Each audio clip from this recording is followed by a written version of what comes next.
Hello student, मैं doctor Jay Shah, HOD commerce, Vivekananda college Raipur.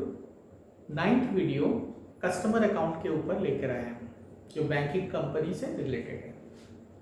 Banking company के customer में को 3 पार्ट में डिवाइड कर लेते हैं।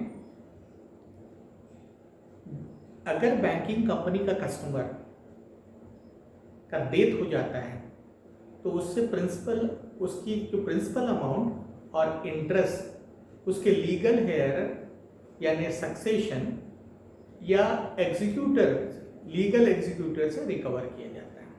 कब? उसकी डेथ हो जाती है तो, राइट।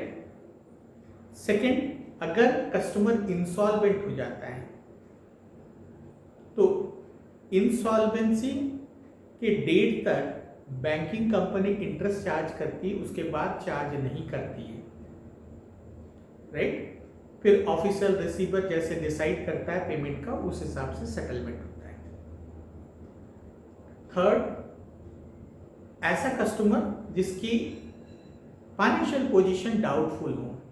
अगर फाइनेंशियल पोजीशन डाउटफुल हो तो उसमें कैसे इंटरेस्ट चार्ज करते हैं, उसकी अनरिकवरेबल अमाउंट जो रहता है वो बैड डेट में कैसे ट्रांसफर करते हैं, आज हम उसी पर डिस्कस करते हैं। सबसे पहले जनरल एंट्री देख लेते हैं कि जनरल एंट्री बैंक के बुक्स में कैसे होगी। देखिए, पहला journal entry, on interest charge to doubtful financial position of customer. ऐसा कस्टमर जो डाउटफुल फाइनेंशियल पोजीशन है उस पर इंटरेस्ट कैसे चार्ज करेंगे, तो जनरल एंट्री होगा customer account debit to interest suspense account.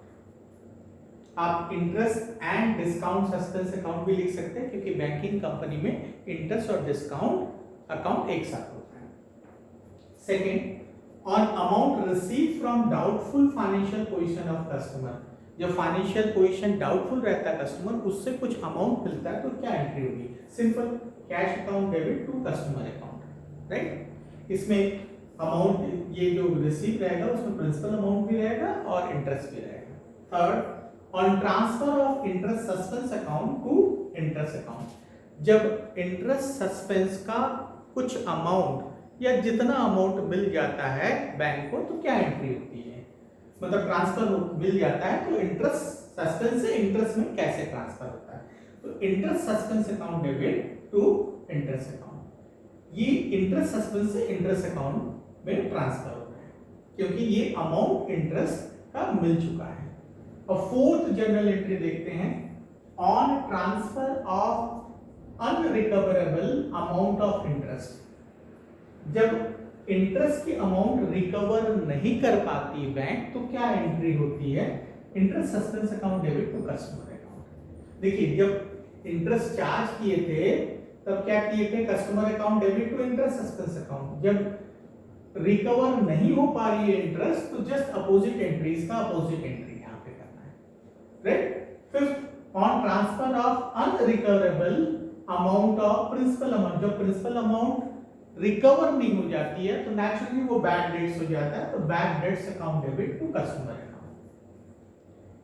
Last entry, जब इंटरेस्ट, सिंपल जो इंटरेस्ट है अकाउंट उसमें से ट्रांसफर करना है प्रॉफिट एंड लॉस में, तो interest account debit to profit and loss account. तो इस तरह मेन आपके 6 एंट्री हुआ, इसमें मेन 6 एंट्री हुआ। अब इस 6 एंट्री के बाद हम देखते हैं कि क्वेश्चंस इसमें कैसे सॉल्व करना है। तो चलते हैं, एक क्वेश्चन लेते हैं और क्वेश्चन ले करके उसको सॉल्व करते हैं। General entry ledger account. Hello, चलिए क्वेश्चन लेते हैं। क्वेश्चन देखिए, while closing the books of bank on 31 March 2007 you find in a loan ledger and unsecured balance of rupees 2 lakhs in the account of a merchant whose financial condition is reported to you bad and doubtful। देखिए, bad and doubtful है, इसको chalk out कर लीजिए। दूसरा, unsecured loan है, unsecured loan है। Unsecured loan है, bad and doubtful है customer. Interest on account amounted to ₹20,000, ये 20,000 इंटरेस्ट है, ये इंटरेस्ट है 20,000, राइट। लोन कितना है? 2 लाख का लोन है, इंटरेस्ट कितना है? 20,000। During the year 2007-8 bank received 75 पैसा in rupee on account of the bad debts and interest due up to 31 March 2007। 75 पैसा मिल रहा है, 1 रुपए में 75 पैसा, राइट। यानी आपका 75% प्रिंसिपल अमाउंट और इंटरेस्ट रिकवर हो रहा है। 3 चीज आपको ध्यान रखना है। एक चीज क्या है? अमाउंट ऑफ लोन है, प्रिंसिपल अमाउंट ऑफ लोन, ये प्रिंसिपल अमाउंट ऑफ लोन है ₹2 लाख, राइट। और इंटरेस्ट ऑन लोन है 20,000। बैंक रिसीव्स ओनली 75 पैसा इन रुपी,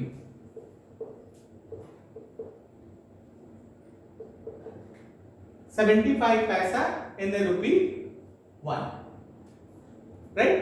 अब देखिए ये 75 पैसा रिसीव होता है, मतलब इसका भी 75 पैसा, इसका भी 75 पैसा, मतलब सीधा सीधा लोन और इंटरेस्ट का 75% रिकवर हो रहा है और अब बाकी रिकवर नहीं हो रहा है। इतना ध्यान में रख करके हम कैसे जनरल एंट्री पास करेंगे, चलिए हम देखते हैं जनरल एंट्री कैसे पास करते हैं। देखिए लोन का अमाउंट, प्रिंसिपल अमाउंट है 2 lakh, interest on doubtful position of customer का है 20,000, रिकवर अमाउंट है 75 पैसा इन रुपी, मतलब 75% रिकवर हो रहा है, चाहे वो प्रिंसिपल अमाउंट का हो चाहे वो इंटरेस्ट का अमाउंट हो। देखिए यहाँ जनरल एंट्री में मैं कैलकुलेशन भी करके बता दूंगा, जनरल एंट्री में कैलकुलेशन नहीं होता, वर्किंग नोट पर कैलकुलेशन होता है। तो देखिए कैसे जनरल एंट्री होगा, जब कस्टमर के ऊपर इंटरेस्ट चार्ज किया जाएगा, कस्टमर के लोन अकाउंट पर जब इंटरेस्ट चार्ज किया जाएगा तो 20,000 जैसे कि क्वेश्चन में है, तो customer account debit 20,000, right, to interest suspense account. Interest में नहीं चार्ज करते, डाउटफुल कस्टमर के इंटरेस्ट को इंटरेस्ट अकाउंट में नहीं चार्ज करते, ये इंटरेस्ट सस्पेंस अकाउंट में चार्ज करते हैं। अगर इसमें से कुछ अमाउंट मिल जाएगा तो उतना अमाउंट ट्रांसफर कर देते इंटरेस्ट सस्पेंस से इंटरेस्ट अकाउंट, राइट। अब देखिए यहाँ पे कैश कितना रिसीव हो रहा है, यही कैलकुलेशन करके बता देता हूं। देखिए आपका लोन है 2 लाख,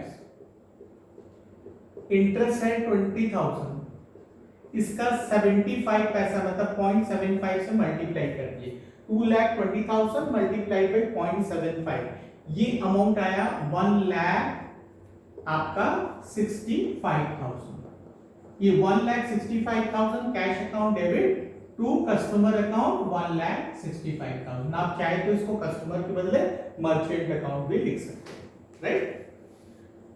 थर्ड एंट्री आपका जो अमाउंट इंटरेस्ट का रिसीव हो गया है वो ट्रांसफर करना है इंटरेस्ट अकाउंट में। देखिए अमाउंट चार्ज कितना किए थे इंटरेस्ट सस्पेंस में 20,000, 75 पैसा मिल रहा है, मतलब 75% मिल रहा है। अब देखिए कितना मिल रहा है आपका 20,000 मल्टीप्लाइड बाई 0.75, ये अमाउंट आ गया 15,000। ये 15,000 आपका कहां चले जाएगा, इंटरेस्ट सस्पेंस से इंटरेस्ट अकाउंट में, मतलब interest suspense account debit to interest account, right. ये थर्ड एंट्री हुआ। फोर्थ एंट्री, अब इंटरेस्ट का कितना अमाउंट नहीं मिला ऐसे देख सकते हैं, 20,000 इंटरेस्ट सस्पेंस पर चार्ज किए थे, उसमें से 15 मिल गया, 5,000 आपका रिकवर नहीं हो पाया इंटरेस्ट का, ऐसा भी कैलकुलेट कर सकते हैं। 20,000 ₹1 में 75 पैसा मिल रहा है, मतलब 25 पैसा नहीं मिल रहा है, तो यहाँ पे मल्टीप्लाइड बाय 0.25 भी करेंगे तो आपका अमाउंट आएगा 5000। तो एंट्री होगा interest suspense account debit to customer account, customer के बदले मर्चेंट अकाउंट भी लिख सकते हैं, राइट। तो interest suspense account debit 5000 to customer account 5000। अब देखिए, अब आपका बैड डेट्स में कितना होगा, प्रिंसिपल अमाउंट से बैड डेट होता है। आपका प्रिंसिपल अमाउंट कितना था लोन का, 2 लाख। प्रिंसिपल अमाउंट कितना था, 2 लाख। अब ये 2 लाख में से 75 पैसा मिल चुका है, मतलब 25 पैसा आपको नहीं मिला। मल्टीप्लाइड बाय 0.25 करेंगे तो आ जाएगा 50,000। ये 50,000 कस्टमर अकाउंट से बैड डेट अकाउंट में ट्रांसफर होगा, तो एंट्री होगा bad debts account debit to customer account, right. Narration ऊपर में आपको हेडिंग दिया है, तो नरेशन तो आप बना ही सकते हैं, इसलिए नरेशन मैंने यहां नहीं लिखा। अब देखिए, ये ट्रांसफर होगा इंटरेस्ट से प्रॉफिट एंड लॉस अकाउंट में, इंटरेस्ट से प्रॉफिट एंड लॉस अकाउंट में। इंटरेस्ट अकाउंट में आपने कितना ट्रांसफर किया, 15,000। कौन से एंट्री में, थर्ड एंट्री में। अब ये इंटरेस्ट को कहां ट्रांसफर करना है, प्रॉफिट एंड लॉस में। देखिए 20,000 आपने इंटरेस्ट चार्ज किया इंटरेस्ट सस्पेंस में, उसमें से 15 मिल गया है, 5,000 रिकवर नहीं हो पाया। जब रिकवर नहीं हो पाया तो 20 - 5 करेंगे तो 15 ही रिकवर हुआ, ठीक है। तो 15,000 इंटरेस्ट का अमाउंट जो है वो ट्रांसफर हो जाएगा कहां, प्रॉफिट एंड लॉस अकाउंट में। तो एंट्री क्या होगा, interest account debit 15,000 to profit and loss account 15,000। इस तरह जनरल एंट्री मैंने बना दिया। जनरल एंट्री से आप अपने आप लेजर बना सकते हैं, तो आप लेजर खुद बनाइए। जनरल एंट्री मैंने बना दिया है, सिर्फ पोस्टिंग करना है आपको, पोस्टिंग आप कर सकते हैं। तो ये कस्टमर अकाउंट का पोर्शन भी कंप्लीट हुआ। अब हम आपको 10th वीडियो लेक्चर में मिलेंगे, जहां आपका एक नया चीज लेके आएंगे। चलिए।